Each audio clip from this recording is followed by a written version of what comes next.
The world didn't end, the dead rose again, and the Celtic Warriors going to WrestleMania. This is PWS, Phil's Wrestling Show, fella!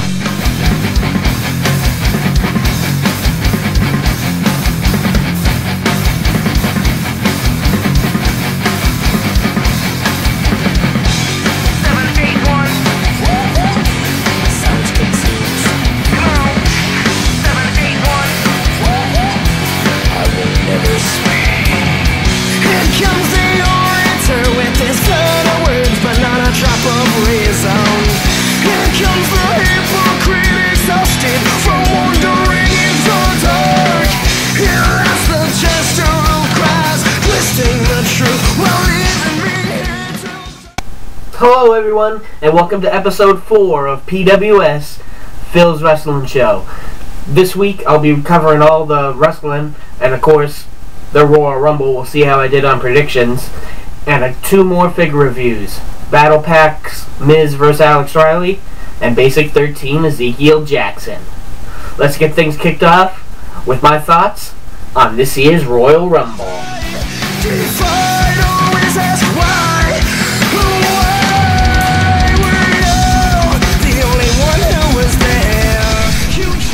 Alright, now last week on the show, I gave you guys my Royal Rumble predictions. So let's see how I did, and I'll give you my thoughts on the show as we go along. In the interest of keeping things a little shorter on the show, I'm not going to be covering every single segment on every show, just to bring the show total time down a little bit. So things are a little more streamlined now. Of course, we kick things off at the Royal Rumble with the World Heavyweight Championship, which was a little bit of a surprise. I think Mark Henry's recent injury is probably a big reason why that was the kickoff and why it was a little shorter, or at least it felt short to me. But still a good match. They didn't. I predicted that they were going to send Daniel Bryan right through the cage to give him the win, but they actually gave him a pretty strong victory here. He used his smarts to wait till Big Show knocked out Mark Henry, and then of course he ran over the top of the cage, and we got a pretty cool extended sequence of Daniel Bryan getting out of the cage and Big Show trying to stop him, even having Big Show holding Daniel Bryan's whole weight just by the one arm over the cage. It was a pretty impressive ending, and like I said, it really did a good job of making Daniel Bryan look strong. I thought they were going to give him a real cheap victory just so he could continue his cowardly run, but that was a pretty strong victory overall. I mean, you can't really complain with escaping the cage over those two.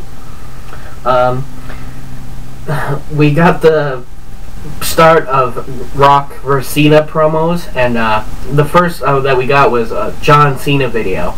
And while it was very well done, it does feel very long. I mean, it's only a 5-minute video, but it feels like a 10-minute video. And compared to The Rock's video, which was a much more enjoyable to watch, they should really do something new with John Cena's video. Like I said, it almost felt like a chore to sit through. But then again, I watch all WWE, so of course it's just like pounding me over the head with stuff I already know in the Cena video. At least I felt The Rock's video was more entertaining to sit through. We got a bonus Divas match. It was good to see everybody get used. Really hate when they have a 10 Diva tag and only 2 people wrestle. So it was good to see at least everybody get in there and have a chance in the match. Of course, I was glad to see Beth Phoenix pick up the win. And I understand, for whatever reason, I don't know if it was from the bruise from Alicia Fox or anything like that, but Beth Phoenix has been off TV for feels like a month or 2, and I understand you need to reestablish her since they didn't take the title from her. They let her be Divas Champion throughout that time. But everybody pretty much knows Beth Phoenix is very, very dominant, and I don't know that having her do minute squash matches after this, it really needs to be done. Everybody knows Beth Phoenix is pretty much the top dog in the Divas division. I don't fully think we need a new storyline where she squashes people in 2 minutes to do that. That wasn't the case in this match, but it was certainly the case Monday on Raw.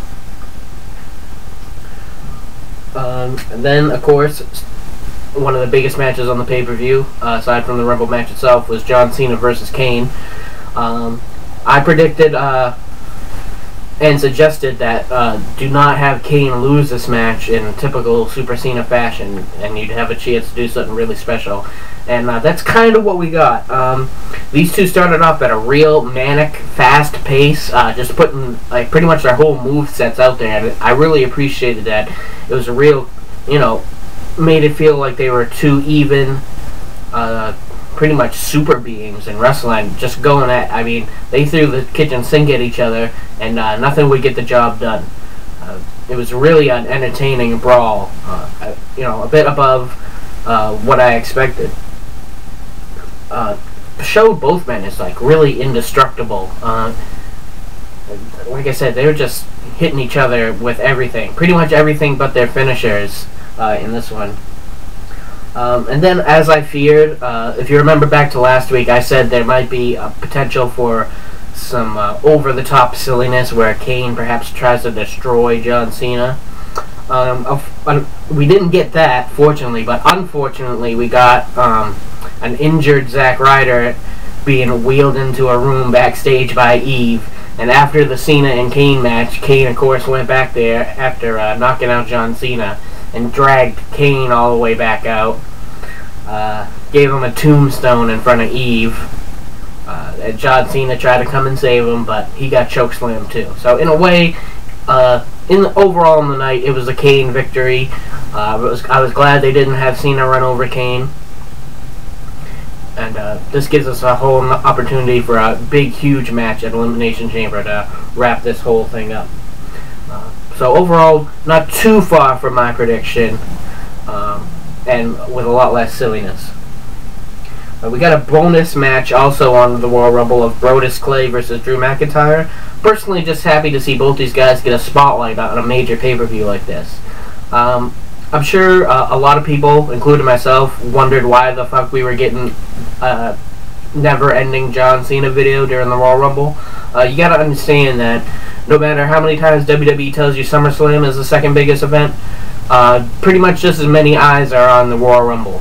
So that's why they gotta get all their big promotion going at the Royal Rumble. So yes, it was a chore to sit through, but Royal Rumble is where they showcase pretty much everything new and up and coming for WrestleMania and pretty much the year. So seeing Drew and Brodus on there is actually a good thing, even if Drew just basically got run over. We also got a Rock video for WrestleMania, and like I said before, it was much more enjoyable to sit through than John Cena's video.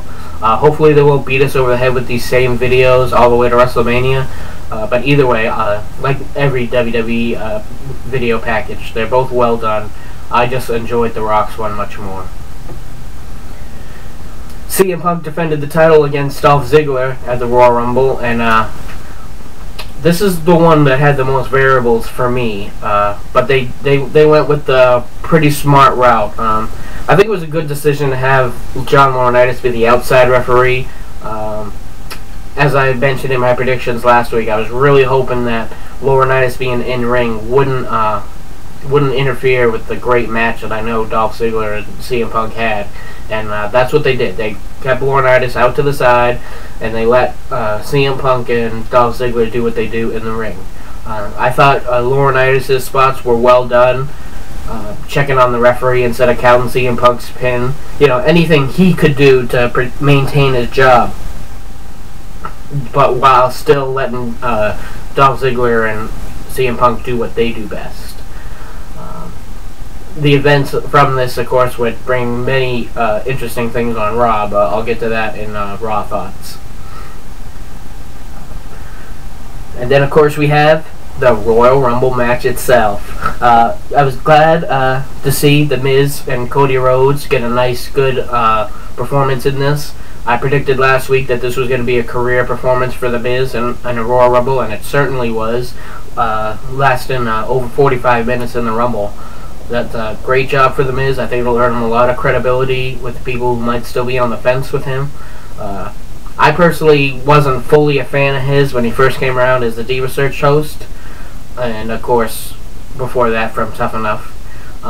But he's really earned my respect over all the years, and I've actually been a big fan of his the last couple of years, so it was good to see him get one of those big Rumble performances out there. Then, of course, we had some silliness in the match, too. We had a spot where Santino Marella and Mick Foley got into it in a Snake versus Sock match. Some people loved it, some people hated it. I thought it was silly and harmless, doesn't really hurt anything. It was pretty hilarious, in my opinion. Some little things I love. Chris Jericho, of course, was in the Rumble. And even though nothing has been mentioned of it since his return, originally the reason the storyline that got him off TV was getting punted in the head by Randy Orton. And what I love so much about this was Jericho was the one to eliminate Randy Orton. So even though we won't get anything significant probably between the two of them this year, their beef has already been taken care of because Jericho tossed his ass out of the Rumble. And it's little things like that I really love about Jericho. He always makes sure there's his continuity throughout all the storylines continues, and he refuses to let anything get slipped by. We had a few surprise entrants in the Rumble, of course.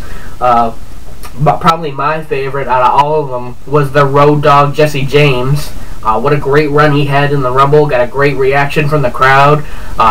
Went through his whole his version of the 5 moves of doom, which every wrestler has, by the way. Don't shit on any wrestler. They all have the 5 moves of doom. And man, he just really had the crowd rocking, and the shimmy knee and everything. It was just, you know, I don't know that he should come back full-time as a wrestler, but they should definitely utilize him more. It wouldn't be too bad. And of course we had the return of Karma. It was great to see her after all these months. And of course, how could I not like it? She pretty much was solely responsible for the elimination of Michael Cole, which was a terrible waste of a spot in the Rumble. I was actually expecting Booker T to be the one who entered the Rumble from the announce team, but it turns out all 3 announcers ended up going into the Rumble. I could see where that would not be their cup of tea. Personally, I don't mind Booker T, and of course, Jerry Lawler and Michael Cole are certainly a waste overall in the Royal Rumble match, but still could be entertaining overall. It wasn't too bad. And unfortunately, we got a return from the Great Khali, who we should probably send Great Khali back in time to the Hogan era, where he would actually matter, and maybe we could get Andre back or something. So, future people, if you see this, can you do that for us? Thank you. What the fuck with no Kane? 13 consecutive Royal Rumble matches, and on the 14th they just say no, just no Kane. I mean, even if he went in and John Cena helped eliminate him or something, it would have been good. Well, why the fuck would you not have him in there? Is it because 13, you don't want to, you know, he was in 13 Rumbles, 13, unlucky number, woo, woo. I don't know, but I thought it was very stupid to not have Kane in the Royal Rumble match. I mean, he's one of the biggest stat holders in Royal Rumble history. You'd think you'd put him in there, but in my opinion, that was probably the biggest mistake of the Royal Rumble match, was not having Kane in there. Then, of course, came my prediction. It would either be the Celtic Warrior Sheamus or the one and only Y2J Chris Jericho. And wouldn't you know it, that those were the last 2? Yes, thank you. I am great. No, hold your applause till the end of the show. I fucking nailed it. So, of course, I was completely marking out Jericho and Sheamus at the end. And at this point, I really didn't give a shit who won. I was just happy it was my 2 guys that I picked. And, of course, the Celtic Warrior Sheamus is going to WrestleMania. Him and Chris Jericho pretty much at the end had a mini one-on-one Rumble match after the other 2 guys were eliminated, and it was a really good back and forth trying to get each other eliminated. But Sheamus picked up the win with the bro kick, and made my prediction come true. He is the 2012 Royal Rumble winner. Overall, I really enjoyed this whole Royal Rumble pay-per-view. I thought it was really well done. really, other than John Cena's video, and perhaps, I mean, even the Divas match wasn't, was actually not too bad this time around. Of course, I would have preferred perhaps just Eve versus Beth Phoenix.